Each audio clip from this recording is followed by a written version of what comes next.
আসসালামু আলাইকুম ভিউয়ার্স। বাংলাদেশের সর্বশেষ আপডেট সংবাদে আপনাদের স্বাগত। জানিয়ে দিব হাতে থাকা সর্বশেষ আপডেট বাংলা সংবাদ। প্রথমেই সংবাদ শিরোনাম। আওয়ামী লীগের আমলে বাচ্চাদের মিথ্যা ইতিহাস পড়ানো হয়েছে বলেছেন আমিনুল। এরপর জানিয়ে দিব সালমান এফ রহমানের 250 কোটি টাকার সম্পত্তি ক্রক। এদিকে উপদেষ্টাদের কেউ রাজনীতি করলে সরকার থেকে বের হয়েই করবে। আরও জানিয়ে দিব পরীক্ষা না দিয়ে উত্তীর্ণ ছাত্রলীগ নেত্রী। সর্বশেষ জানিয়ে দিব মামলা করলেন সার্জিস। এতক্ষণ শুনছিলেন সংবাদ শিরোনাম, এবারে বিস্তারিত। তবে অনুরোধ থাকবে ভিডিওটিতে একটি লাইক করবেন এবং কমেন্ট করে জানিয়ে দিবেন কোন জেলা থেকে আপনি আমাদের এই ভিডিওটি দেখছেন। আওয়ামী লীগের আমলে বাচ্চাদের মিথ্যা ইতিহাস পড়ানো হয়েছে বলেছেন আমিনুল হক।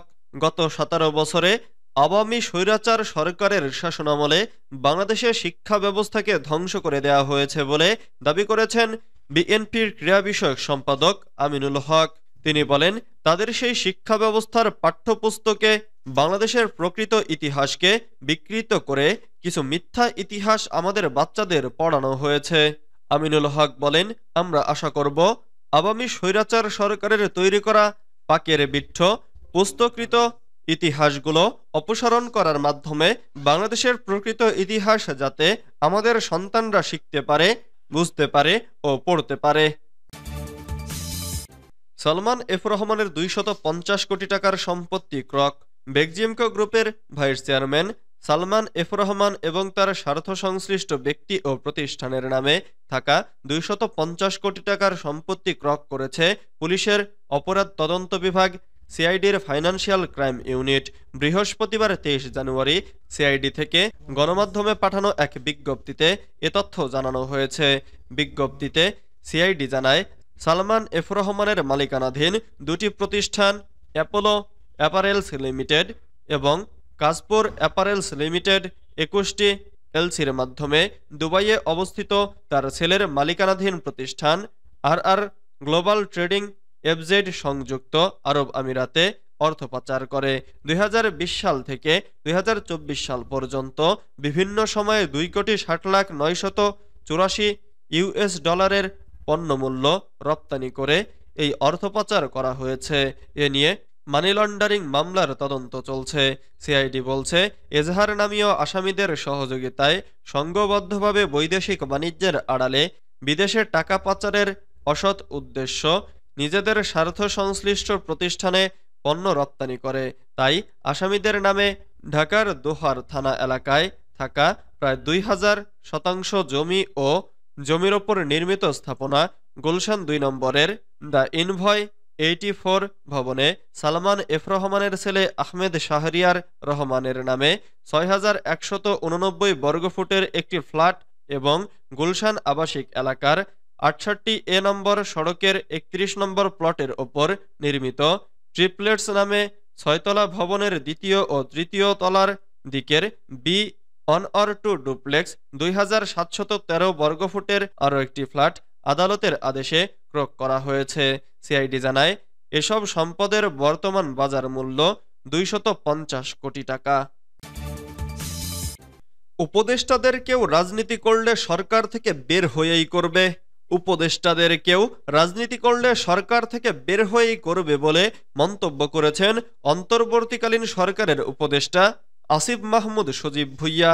বৃহস্পতিবার 23 জানুয়ারি নিজের ফেসবুক অ্যাকাউন্টে এক স্ট্যাটাসে অন্তর্বর্তী সরকারের স্থানীয় সরকার এবং যুব ও ক্রীড়া উপদেষ্টা আসিফ মাহমুদ সজীব ভুইয়া এসব কথা লিখেন। তিনি লিখেছেন, সরকারের থেকে রাজনৈতিক দলের সঙ্গে কোনো প্রকার সংশ্লিষ্টতার বিরুদ্ধে আমরাও উপদেষ্টাদের কেউ রাজনীতি করলে সরকার থেকে বের হয়েই করবে। একই সঙ্গে রাজনৈতিক দলেরও সরকারের কাজে হস্তক্ষেপ করা অনুচিত। বিভিন্ন সরকারি সাংবিধানিক গুরুত্বপূর্ণ পদে নিয়োগে তদবির ও চাপ প্রয়োগ করা অনুচিত। এর আগে অন্তর্বর্তী সরকারের আরেক উপদেষ্টা নাহিদ ইসলামের পোস্টটিও শেয়ার করেন আসিফ মাহমুদ। নাহিদের স্ট্যাটাস শেয়ার করার সময় ক্যাপশনে আসিফ মাহমুদ লেখেন, প্রফেশনালিজম রক্ষার্থে সরকারে থেকে আরও অনেক কিছুই বলতে পারি না, তবে জনগণকে অন্ধকারে রাখাটাও অনুচিত। পরীক্ষা না দিয়েও উত্তীর্ণ ছাত্রলীগ নেত্রী।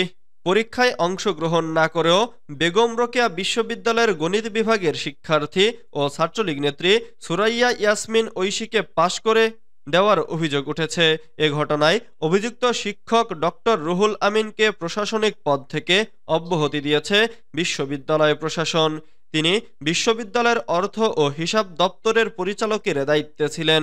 বৃহস্পতিবার 23 জানুয়ারি সন্ধ্যায় বিশ্ববিদ্যালয়ের জনসংযোগ, তথ্য ও প্রকাশনা বিভাগের অতিরিক্ত পরিচালক মোহাম্মদ আলী বিষয়টি কালবেলাকে নিশ্চিত করেছেন।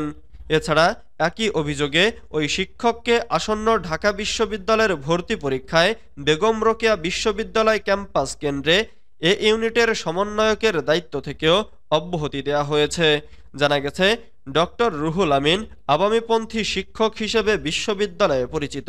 তিনি 2021 সালে তার লেখা বঙ্গবন্ধু জন্ম নিল সোনার বাংলায় শিরোনামে একটি গানের মিউজিক ভিডিও বানান। ছাত্রলীগের রাজনীতির সঙ্গে জড়িত থাকায় ওই শিক্ষার্থীকে বিশেষ সুবিধা দিয়েছেন বলেও শিক্ষকের বিরুদ্ধে অভিযোগ তুলেছেন শিক্ষার্থীরা। এর আগে বুধবার গণিত বিভাগের মাস্টার্স প্রথম সেমিস্টারে 5102 কোর্সের মিডটার্ম পরীক্ষার ফলাফল প্রকাশ করা হয়। গত ডিসেম্বর মাসে অনুষ্ঠিত এ পরীক্ষায় অংশগ্রহণ না করলেও উত্তীর্ণ হন ছাত্রলীগ নেত্রী ওই শিক্ষার্থী। বিষয়টি প্রকাশ্যে আসতেই সমালোচনা শুরু হয়। ঘটনা তদন্তে বুধবার রাতেই তদন্ত কমিটি গঠন করে বিশ্ববিদ্যালয় প্রশাসন। 3 সদস্যের কমিটিতে ভারপ্রাপ্ত পরীক্ষা নিয়ন্ত্রক মোহাম্মদ তানজিউল ইসলামকে আহ্বায়ক, গণিত বিভাগের সহযোগী অধ্যাপক মোহাম্মদ হান্নান মিয়াকে সদস্য সচিব এবং ছাত্র পরামর্শ ও নির্দেশদাতা দপ্তরের পরিচালক অধ্যাপক ডক্টর মোহাম্মদ ইলিয়াস প্রমাণিককে সদস্য করা হয়েছে। তদন্ত কমিটিকে দ্রুত সময়ের মধ্যে প্রতিবেদন জমা দিতে বলা হয়। মামলা করলেন সার্জিস। সাইবার বুলিংয়ের অভিযোগ তুলে ফেসবুকের 2টি পেজের বিরুদ্ধে মামলা করেছেন বৈষম্য বিরোধী ছাত্র আন্দোলনের অন্যতম সমন্বয়ক ও জাতীয় নাগরিক কমিটির মুখ্য সংগঠক সার্জিস আলম। বৃহস্পতিবার 23 জানুয়ারি রাজধানীর শাহবাগ থানায় মামলা করেন তিনি। এ তথ্য নিশ্চিত করেছেন শাহবাগ থানার ভারপ্রাপ্ত কর্মকর্তা মোহাম্মদ খালিদ মনসুর। তিনি বলেন, ফেসবুকে সার্জিসকে নিয়ে আজেবাজে মন্তব্য করার কারণে তিনি মামলা করেছেন। এসব মামলা সাইবার ক্রাইম তদন্ত করে। তিনি ফেসবুক পেজের লিংক ও কিছু ছবি দিয়েছেন। এগুলো যাচাই বাছাই ছাড়া কিছু বলতে পারছি না। সার্জিস মামলার এজাহারে উল্লেখ করেন, গত বুধবার বেলা 11টা 20 মিনিটে তিনি সামাজিক যোগাযোগ মাধ্যম ফেসবুক লগ ইন করেন।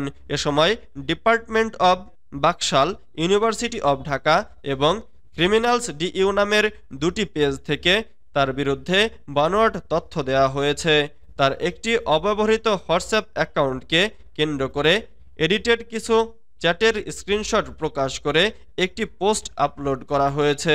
ওই পোস্টে তার বিরুদ্ধে অসত্য ও মানহানিকর অভিযোগ আনা হয়েছে।